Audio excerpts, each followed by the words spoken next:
Demat, e kas emañ mecho. Dira gilis an Jérôme, moan e zour gant ur gant mepken evit ar c'hleier a daou estaj garidou. Stil pignon ar porchet su zo eus ar pemzekvet kanvet, met a pep brasa eus an iliz zo bet savet er c'hwezekvet hag er setekvet kanvet. A bep tud ar porchet e welet loenet hag a eus dezhañ un delwenn ar wec'hez gant ar mabig Jesus. Din d'an ar porchet ez eus delwennoù eus Jesus e reet, marteze Sant Thomas a Sant Barthélemy hag elet.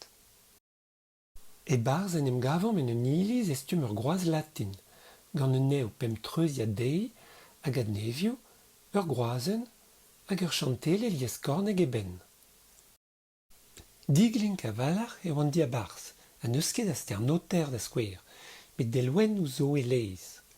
Anzaou a ran ne meus ket studiet an eo dre ar munut, nin ket tem ar video. Ur vechal marteze, met decho pez a felle din diskouez ne manket en iliz met ar porz beret.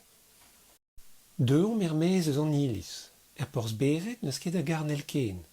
Distrujet eo bet nous er ket pegoulz met ur c'halvar zo, unan eus ar c'halvarioù niverus kizellet e men ker santon gant Natalia Landerne Roland Doré. Evit ur gwell e seblant ar c'halvar bezañ evel ar real, met pa seller a dostor ne ket gwir. Kent a tra ar relon merzo deo plas an delwennoù gevelet, an delwennoù lakait kein ouz kein war kalz kalvarioù. Sanset an em gav ar wec'hez a zeo da Christ krucifiet a Yann a gleiz, met amañ eo bet eil pennet ar wec'hez a Marie-Madeleine. Pez a zo un tamm iskis, ragez eo Marie-Madeleine d'an avezout gant e fodat c'hwez vat.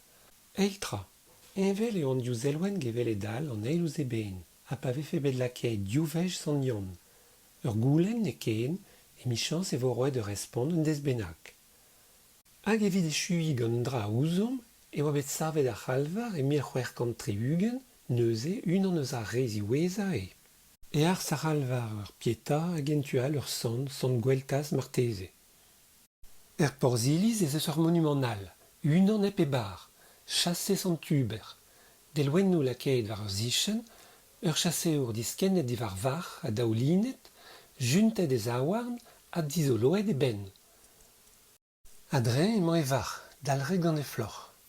Dira zo, daougi o sellout eus ur c'haro a zoug e grucifi etre e vranko. Pas el er pissor o to e verzer neo kizellet mat nemet un tuz ar floc'h eus ar c'haro hag eus ar marc'h. An tual zo bras kizellet epken, evit re ur stumolleg da c'horfou, pez ar c'hell diskouez e oa bet graet an delwennoù evit bezañ lakaet ouz ur voger. Hag e wirionez n'emaint amañ nemet abaoe ar bloavechoù an terkant. Gwechal e dont ouz moger diavez ar presbital. Eus peller e teuont, eus ar c'halvar bet a oa bet divontet, eus chapel ur maner, nous ur ket. Met div stil diliad an tudennoù, e c'hell er lavarout e oant bet kizellet etre 1555 varnugen a 1530.